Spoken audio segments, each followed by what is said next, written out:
Bonjour à tous.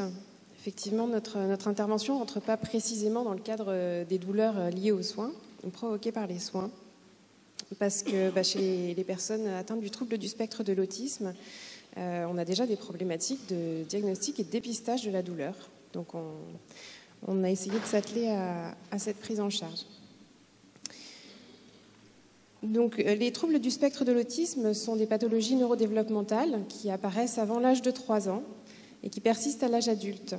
En 2012, en France, cela concernait quand même une naissance sur 150 avec une nette prédominance masculine. Il y a actuellement donc, environ 600 000 personnes en France qui sont diagnostiquées TSA. Selon le DSM-5, il y a 2 catégories de symptômes. Les troubles de la communication sociale, avec des déficits de communication verbale et non verbale, des déficits dans le développement, le maintien, la compréhension des relations, des déficits de la réciprocité émotionnelle. Il y a également des symptômes de comportement restreint et répétitif, donc des stéréotypies, des rituels, des intolérances au changement, des hypo- ou des hyperréactivités aux stimulations sensorielles. De par ces caractéristiques cliniques, il y a une problématique sur la prise en charge somatique de ces personnes. En France, actuellement, les patients TSA sont principalement suivis par les psychiatres. Et comme le domaine de la santé mentale, il y a, dans tout le domaine de la santé mentale, un problème d'accès aux soins somatiques pour ces personnes-là. L'accès au système de soins est donc souvent semé d'embûches, d'obstacles, du fait des troubles du comportement qui rendent les examens, les soins difficiles à réaliser.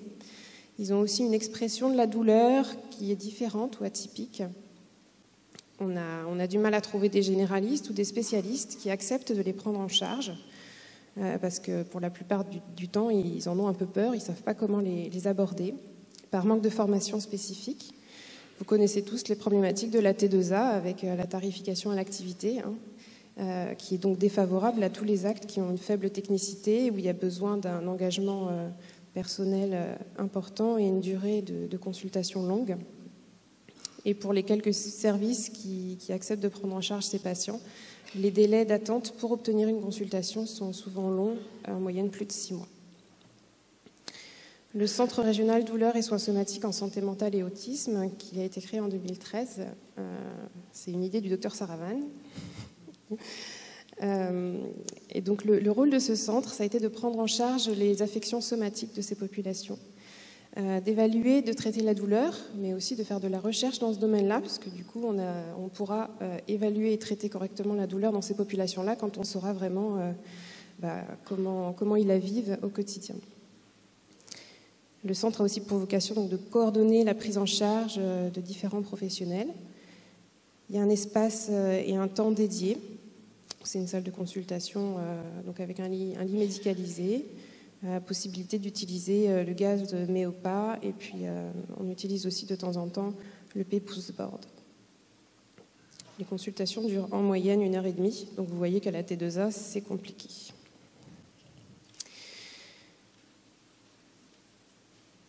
Concernant la prise en charge donc de la douleur, les échelles qui existent aujourd'hui, qui sont validées dans des populations pédiatriques, adultes, gériatriques, on a cherché un petit peu à savoir lesquelles seraient les plus adaptées. Donc les EVA, les ENS nécessitent un niveau cognitif suffisant, et la problématique chez les patients atteints de TSA avec déficience intellectuelle, c'est qu'ils n'ont pas forcément cette capacité à utiliser les outils déjà existants. L'échelle des 6 visages est utilisée en santé mentale dans certaines populations, mais ici, dans les problématiques des troubles du spectre de l'autisme, la difficulté, c'est qu'ils ont une complexité à comprendre l'émotion qui est sur le visage de l'autre. Donc, d'avoir un visage qui, en plus, n'est pas mobile, et c'est compliqué pour eux. Donc, après avoir essayé d'utiliser des échelles déjà validées, on s'est dit que finalement c'était compliqué, donc il fallait trouver d'autres systèmes innovés, et on a donc fait un partenariat avec une société qui développe des outils numériques. Merci. Alors donc je vais vous présenter rapidement la société Outiciel. Donc c'est une entreprise innovante qui a été créée en 2013 et qui a été labellisée Initiative Remarquable en 2015. Cette entreprise a pour mission d'améliorer l'inclusion des personnes avec handicap cognitif et ou mental en exploitant le potentiel des nouvelles technologies. Pour ça, il crée des outils pertinents et adaptés, donc des outils numériques qui sont pertinents et adaptés parce qu'ils sont testés scientifiquement, comme dans le cadre de ce partenariat. Cette société a pour mission d'accompagner les professionnels et les familles vers les outils numériques, en les formant aussi, et d'informer et de sensibiliser le grand public. La société Outiciel est représentée par 3 sous-entités, une équipe de développeurs logiciels spécialisés, qui font du codage pour développer les applications, un comité scientifique dont fait partie le docteur Saravan et le docteur Mitish, qui permet de valider et de co-créer les contenus. Et puis aussi des établissements partenaires comme le Centre régional douleurs et soins somatiques en santé mentale et autisme, qui permet donc de tester les prototypes des applications. La société Outiciel propose donc des applications qui sont adaptées et personnalisables, donc adaptées en termes d'environnement, de sensibilité et de niveau de la personne avec handicap et avec trouble du spectre autistique. Mais aussi des applications personnalisables, puisque dans le cadre de l'apprentissage, on sait que plus un contenu est personnalisable, plus est personnalisé, plus il sera efficace. Alors, l'état de l'art a démontré que l'outil numérique avait de nombreux avantages pour la prise en charge des personnes avec troubles du spectre autistique, en termes d'attractivité, il s'agit d'un outil qui est innovant, qui est interactif, qui est aussi mobile. C'est un outil qu'on peut utiliser autant en consultation à l'hôpital qu'à la maison, que chez l'orthophoniste. C'est un outil qui est non stigmatisant puisque la plupart des gens ont une tablette numérique et c'est plus facile de se promener dans la rue avec une tablette numérique qu'avec un classeur autour du cou avec ses pictogrammes. L'outil numérique permet d'aider à la concentration, de favoriser la coordination oculo-manuelle et il permet aussi des loisirs autonomes et un gain de temps pour les professionnels.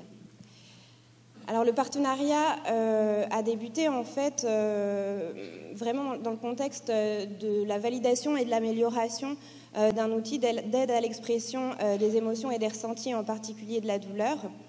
Et donc il a été décidé que l'application dénommée iFeel soit testée au sein du Centre régional douleur. Cette application numérique est un outil de communication alternative et augmentée qui permet l'expression et la localisation de la douleur et qui est à destination des personnes dyscommunicantes. Donc, comme vous pouvez le voir sur la droite, en fait, cette échelle est inspirée de l'échelle visuelle analogique et de l'échelle des visages dans une version très simplifiée. Donc on a 3 niveaux pour exprimer l'intensité de sa douleur et on peut aussi la localiser sur un schéma corporel. De plus, l'outil numérique a ici l'intérêt de la synthèse vocale, c'est-à-dire que pour une personne dyscommunicante, donc qui ne parle pas, la localisation de la douleur sera verbalisée grâce à cette synthèse vocale. Cette application numérique, le développement de cette application a pour but donc de faciliter l'identification plus précoce de la douleur par son auto-évaluation, de contribuer à une prise en charge plus rapide des épisodes douloureux, dans le but d'éviter la chronicisation. Et puis, dans un troisième temps, de favoriser l'apprentissage de l'évaluation et de l'expression de sa propre douleur. C'est aussi un moyen d'établir une interaction sociale.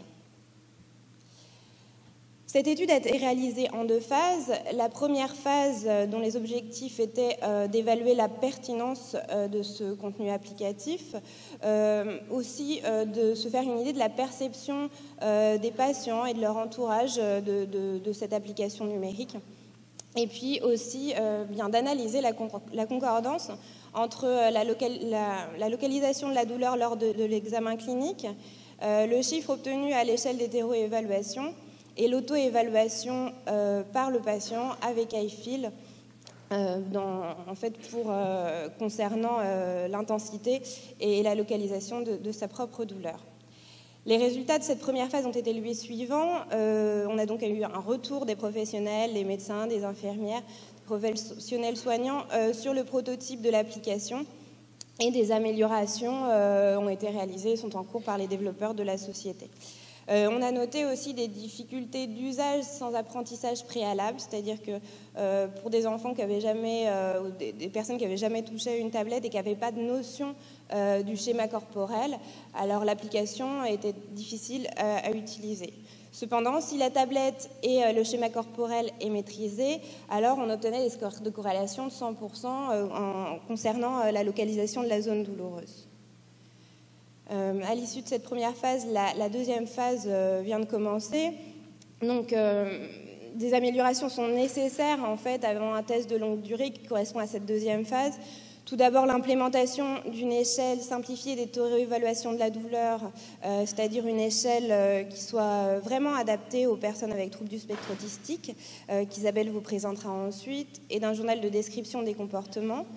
La création d'un outil d'exercice pour l'apprentissage du schéma corporel en amont de l'application et de l'auto-évaluation de la douleur, de paramètres un peu plus précis, de l'amélioration et de la simplification de l'écran d'accueil, de la définition des expressions fortes par défaut, et aussi les retours terrain nous ont montré qu'il était important de pouvoir verbaliser « ma main me fait mal » plutôt que « j'ai mal à la main », enfin qu'en tout cas il est nécessaire que ce soit configurable.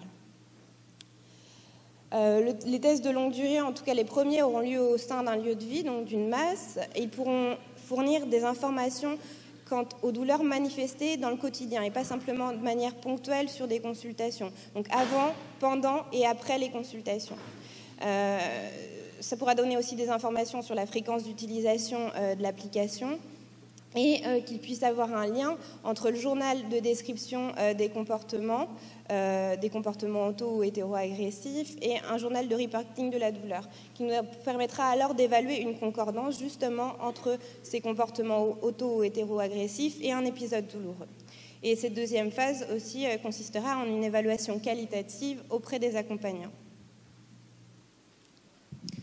Je vais très rapidement vous présenter le SDDA, donc l'échelle simplifiée d'évaluation de la douleur chez les personnes dyscommunicantes avec troubles du spectre autistique. Cette échelle a été pensée à partir de l'EDAP, l'échelle d'évaluation de la douleur chez les adultes et adolescents polyhandicapés, qui elle-même était issue de la Dolo Plus et de San Salvador. Le SDDA a été aussi tiré de l'Algo Plus. Donc elle est à destination des professionnels et non professionnels de la santé, pour être un outil de dépistage précoce de la douleur aiguë dans les lieux de vie des personnes concernées. Elle est constituée donc de 6 items, chaque item valant 1 point, et on a défini un seuil de douleur potentielle au-delà de 2 sur 6. Les 4 premiers items concernent des modifications par rapport à des habitudes, des modifications de comportement, mimique et expression du visage, des plaintes, les troubles du sommeil. Et puis les 2 derniers concernent des situations plus précises, le soin étant ici considéré au sens large, ça peut être un soin médical, paramédical, mais aussi des soins d'hygiène, de confort, des massages. Et l'examen peut être évidemment un examen clinique réalisé par un médecin, mais aussi une analyse qui est faite par un tiers dans une situation précise, par exemple l'habillage ou le chaussage. Concernant la validation donc, de cette échelle, l'étude a été menée donc, au centre douleur de novembre 2015 à mai 2016. Donc, les paramètres ont été les suivants: le score à l'ESDDA, l'absence ou la présence d'une pathologie aiguë, d'un diagnostic potentiellement douloureux, le diagnostic clinique ou biologique. Devant l'impossibilité de déterminer par l'interrogatoire direct du patient la durée d'évolution de la douleur, 2 notions ont été définies, donc celle de douleur aiguë, où le diagnostic potentiellement douloureux est en lien avec une pathologie aiguë identifiée, et la notion de potentielle douleur chronique, ou la présence d'un diagnostic potentiellement douloureux en l'absence de pathologie aiguë identifiée. Concernant les analyses statistiques qui ont été faites, donc un test sur la reproductibilité inter-évaluateur, l'absence ou la présence d'une pathologie aiguë, la corrélation entre le score à l'ESDDA et la pathologie aiguë identifiée.